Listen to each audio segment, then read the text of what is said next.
My husband died at the age of 33 following a really short illness, and our children were 3 and 5 at the time. My kids were 2 and 3 years old when my wife died. She died of breast cancer. That was 11 years ago that she died.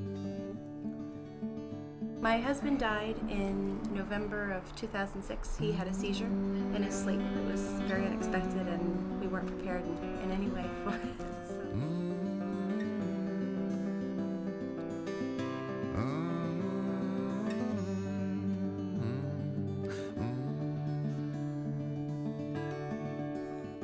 So he was sick for about 2.5 weeks, and after he died, I was devastated and really not sure I was going to live through the day, much less the rest of my life. He died on November 9th, and then his funeral was the following week, and then we had been talking about having a baby, and I was a little concerned that I might be pregnant, and so I did a pregnancy test the week after the funeral and found out that I was pregnant the week after his funeral. So I initially just started picturing a place like this where I could come and rest and be understood and maybe talk with some other people who had gone through something similar. I was just desperately looking for other people, and you don't hear about people who are widowed in their 30s unless you really ask around. I was a guy who thought I was never, I'd never seen a therapist. I had never been in a support group. I never thought I'd ever want or need that. Somebody told me about the Healing Center, about this group of young widows, and it saved my life. It's been huge for me to not feel alone and not feel like you're the only person this has happened to. You're the only one trying to raise kids on your own all of a sudden as a single parent when you didn't choose to be a single parent. The most important thing I got from the Healing Center was being around other people who were going through the same thing at the same time. If you have a place to go and it can accommodate both your needs and your kids, it's the best of all worlds, because when you're that widow with kids, they're with you all the time. You can bring your kids with you and know that they're getting helped with their grief at the same time you are. It's wonderful, and that's what we offer.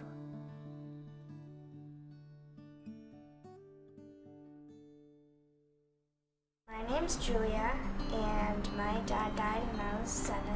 I'm Sarah, and my dad died. I think it's been great for my girls too, for the same reasons, for them to not feel like they're alone, for them to realize, oh, this happens, it's awful, but it happens to lots of people.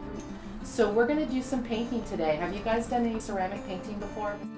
Who wants to tell us about one of the stars that they're painting? And how that they're so bright that we can see them, but they're really far. What kind of reminds me of who's died, that they're not here anymore, but we still hold their memory in our heart, and we still remember them. It's kind of like the stars. And it's still very bright. And they're still very bright, exactly. The women and men that work here are great, and are just so caring and know the right way to talk to them about it and know the right words to use so that they can talk too. And when you have lots and lots of feelings and you don't know what to do with them, what happens for people sometimes? We explode them out sometimes. And does that work very well, Sarah? It doesn't. So maybe you guys could all say something you do that helps you feel better. I sometimes try to just do something else and get my mind off. You do. Kind of express them to my stuffed animals in my room. Bam!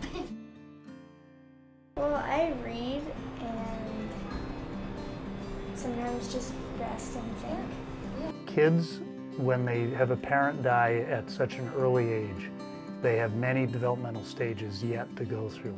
And every time they get to a new developmental stage, they have an enhanced capacity to process and understand the fact that their mother died. A new form of grieving. And it's really cool to have a place where they can come when they need it. she was born on July 23rd, so just 4 weeks ago. Her name's Hope Mary Evelyn. Such is the way of the world, you can never know just where to put all your faith.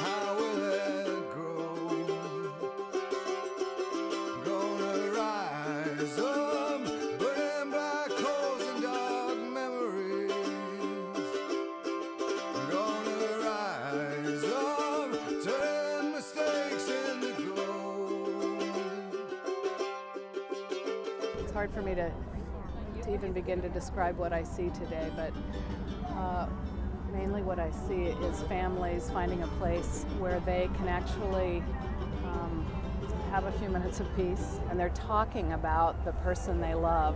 They're connecting with other parents and other kids. You know, I see a big extended family of people, and I see miracles happening. Oh, such a